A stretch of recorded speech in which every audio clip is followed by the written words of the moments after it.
Hello, hello, hello. Assalamu alaikum. Ji ayanu. Pakhair ragale. Ni hao. Chunashumme. Washmale. Ohio gozaimasu. Guten Morgen. Hola. Bonjour. Privyet. Hi, hugs and hellos. And a very amazing Khush Ahmadid to everybody who's tuned into PTV World and are watching World this morning. Alongside Maha Makhdoom and Shazad Khan. Hello, Maha. How are you today? I'm really great today. How are you, Shazad? Oh, I think well. this is a question. Are well, you feeling ill? no, I'm not feeling it. Okay. But it's like that, when you really do not get enough time to sleep and then you wake up and then you wake up late and then, you pick up whatever you get in the first sight and Yeah. then your producer tells you you cannot go on your half sleeve. So Yeah. you get to wear Khalid Khan's jacket. And that's Excellent. what I'm doing today, ladies and gentlemen. Well, This is the beauty of life. Absolutely. And you look great though. Thank you do. very much. But I just feel like you're going to get really warm. Yeah, that's why I told everybody to please turn on the AC over here. So, ladies and gentlemen, well, we thought that, the season for AC is gone, but not really. No. Only if you're wearing a jacket. Well, technically it should be getting colder. But anyway, on that note, we have a lot to discuss today. We Yeah. have some wonderful things. But let's get started with our top stories. And when you come, so let's get started with Let's top do stories. it. Good morning. You're throwing me off now.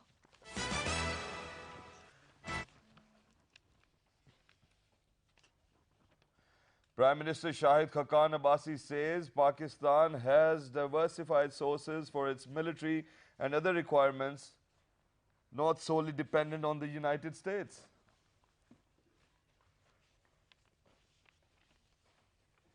President Mamnoon Hussain has urged the World Health Organization and other international bodies to form policies to eradicate disease like polio in line with the ground realities of the respective countries.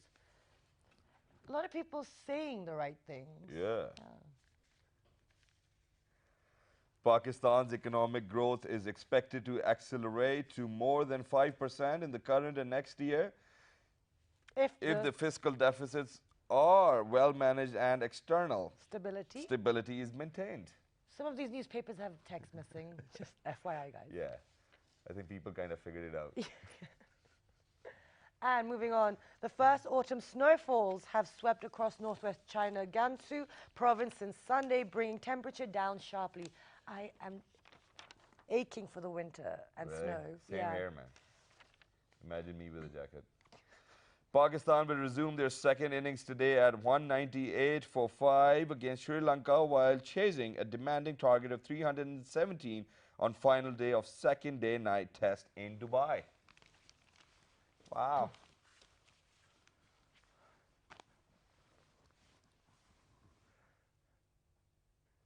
All right, ladies and gentlemen, these were the top stories. Time now for a public service message, and Maha will do the honors. Public service message coming up.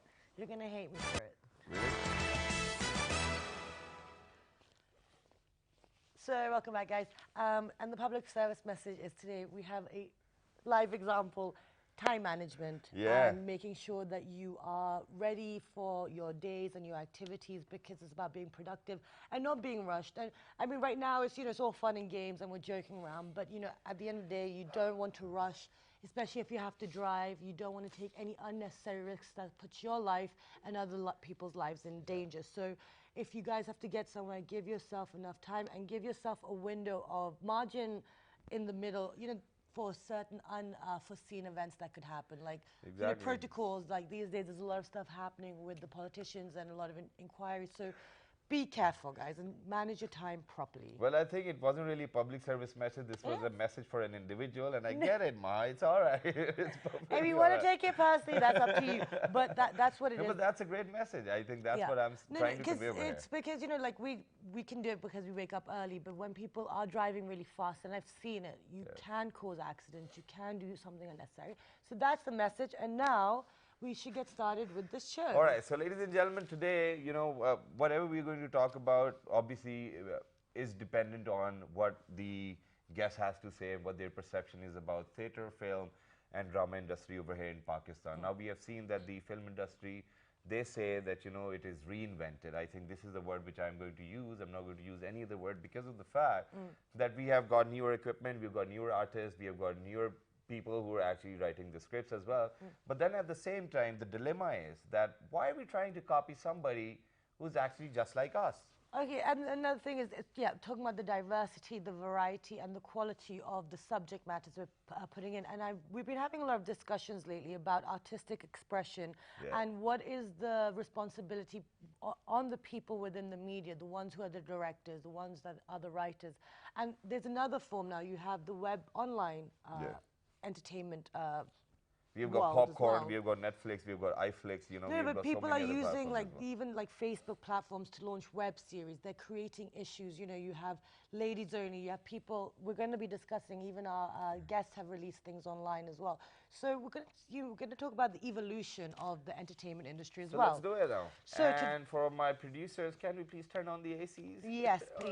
All right, please. So we'll all freeze for Shazad. Start over here. Okay, so we've been joined by some wonderful guests. We haven't seen them for a while, but we've been joined by Ahmed Sarim. He is Pakistan's youngest journalist. He writes for Dawn Images and Tribune and also multiple other outlets. He is also director of his own short film called Roshni. Wow. Assalamu alaikum, good morning. Walaikum salam. A very good morning to you too. Thank you for so having much. me. No, thank Yeah, you for well, being I'm back here here. too, bro. Hello, how are Hello. you? Assalamu alaikum. Thank you Like for we making go it way to back. the show. So Yeah. anyway, and Great also guy. then besides Ahmed Sarim, we've been joined by Fahim Azam. He is a writer, director, and actor. He is also a stand-up comedian and himself a comedy performer. Assalamu alaikum. Good Walaikum morning. salam. Thank you Walaikum so salam. much for joining us today. Very, And I think I would love to add on to Mr. Fahim Azam as well, and Please. that is that, you know, when for the very first time I started doing TV shows, this was the first guy I met at K2. I think that's what the channel name is.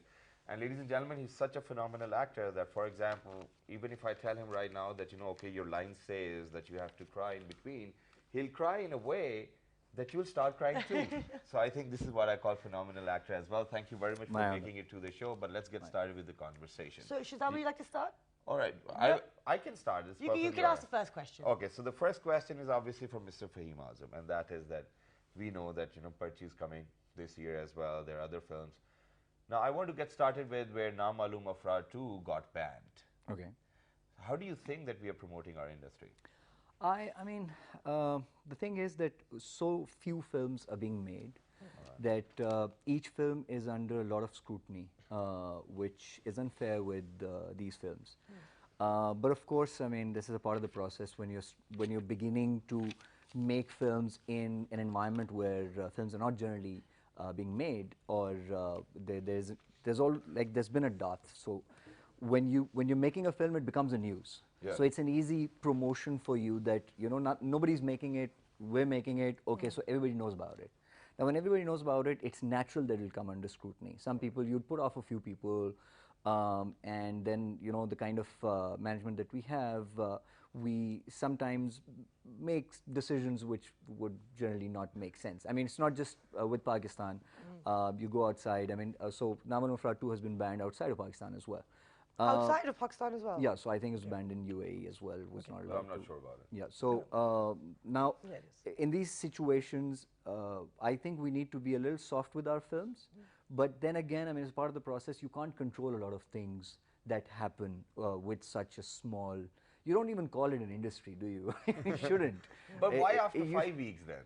Why after See, 5? this is what the question is, you know, so the film has been running for 5 weeks. Is there something which has to do with production houses, probably, you know, Punjab Nahi Jaungi and then Na Maloom Afraad? I don't know. I mean, I think Sarim would shed a bit of light on this because he may have the insights which we don't. But generally, the fact is that, I mean, if you remember Malik was also banned after it went to cinemas. I mean, when film is not out, people don't know what it's about and what it contains. So the censor board, which should be the sole authority to allow the films to go to be screened, I think when it passes through them, and they may be a little liberal about what goes on into the films, when it goes out into the cinema, I mean, a friend of you would watch and would call you, "Ke acha ji." There's something in the film which may interest you, and then they take a decision which we won't like. Okay, so Sarim, what are your thoughts on this? Well, I think the censor board needs to be a little more responsible for starters. Okay. I mean, you've already seen the film. What's the point in doing this? And you know, when individual and independent in a way film makers like Nabil and Fiza, they put in so much money and effort Exactly. in creating something like Nama Lumafrat, which is a very fine film. At least I loved it. I watched the film too, and I Yeah. loved it too. It's that golden amazing. commode and whatnot. Yeah, It exactly. was And I lovely. don't think it's demeaning or in any way. I mean, maybe to UAE, but not to Pakistanis. And doing that after 5 weeks is just irresponsible on part of the censor board. Okay, now that's the thing. So let's. Prince Al Baklava. I yeah. think we've gone into the depths of the conversation, which is great. But so then, what about those people that say that it's an artistic expression? You know, the material that shouldn't. You know, we need to be less sensitive. How do we make people less sensitive then, in order to be more accepting of these films? Well, I think that actually starts with the filmmakers also. It's their responsibility how they tackle a certain issue or something that's sensitive. You know, I spoke about this earlier as well on this very show about how issues or social taboos need to be handled sensitively. Okay. You don't want to offend a certain community or how it goes. So I mean, it's on part of the writers to deal with it responsibly. Okay, Fahim, what do you think about this? I believe all of this will wither away once we're having more films. Okay. In a proper industry, you talk about subjects that you won't even bring up with your friends. You know, then films are made on subjects which we can't even think about. But that only happens when there are a lot of films already being made. When the public attention is towards the bigger films, the popular films, and all that, and then there's a parallel cinema that goes through. Right now, if you want to make a different film, we call it parallel cinema, but I mean, again, there's so few films being made that every film gets the same attention that a big film would generally get. Okay, so for everyone who's actually into filmmaking now over here in Pakistan, we've got a few names. Obviously, we can talk about Humayun Saeed, we can talk about Nabil as well, we can talk about other people, for example, Wajahat Rauf. Right now, as a matter of fact, there are not many organizations who actually promote you to do that. Now, for example, I'll take you back in time when it was about the music industry. There was this channel with the name of Fire. Probably, you can translate it in Urdu as well. They kind of, it was because of them that, that our music industry is devastated now. And this is what is happening to our film industry, that every channel is actually coming in to buy the rights. How do you think that in the longer run, it will affect the film industry? Let's start with you and we'll come to I Farah. think I'd say it's a misconception that there is no support and the organizations are not coming forward. Okay. I think they are coming forward and they are providing great support. Doesn't necessarily have to be sort of advertised in a big way, that who's supporting this and all of that. Yeah. I think the real spirit goes like this. If that support wasn't there, really, you wouldn't have been seeing this many films coming up, and so many bad films have come up because of that. What do you actually mean by bad films, though? No, but I mean, I'll complete my thought that so many bad films have come up was because of the reason that so much trust has been put into so many people, and that support has been provided. That let's not go who is going to who's supporting it, but yeah, I mean, there is work being done. The corporates are coming in. The corporate provide a little bit of flexibility in terms of the money being spent. Bad film, when you ask, I feel a bad film. So why would you see a film? You'd see a film for a narrative, for a story, for an experience, for an emotional journey. If not a great story. Escape. Or an escape, just mere entertainment. Now, if none of these or for stress eating as well, nachos with extra cheese. Yeah, when you sit there and you're like, so a bad film for me would be a good film for somebody else. That's also a fact, and that's what I'm talking about. When a large number of films will be made, there'll be films. Every film will be for a particular set of audiences. And we cater to that. Okay, before coming to Sarim, you didn't answer my question completely, and that was that for example, channels being at the back of the films as well, and purchasing all the rights. I think it's support. It still acts as support because the film makers would like big channels to be behind them, because you can't do everything on your own. So these corporates, these companies, these channels will have to come up and do. And actually, even like you have that, like so even like Channel 4 films, and you have all these like I don't want to keep throwing all these names. But you have all these like different even applications online which are promoting, and they create their own films and they put it on their social Okay, platforms. so let's Sarim answer, What do you think about what I this? asked, and then I'll tell you what corporate industry is doing to our film industry. It's yeah, exactly. It's pathetic how Oh, they're turning a film into more like an advertisement. Exactly. Okay. Yeah. So I mean, they have an ice cream, and that's the whole narrative. And they Okay. put it in their ear. Okay, but Yeah.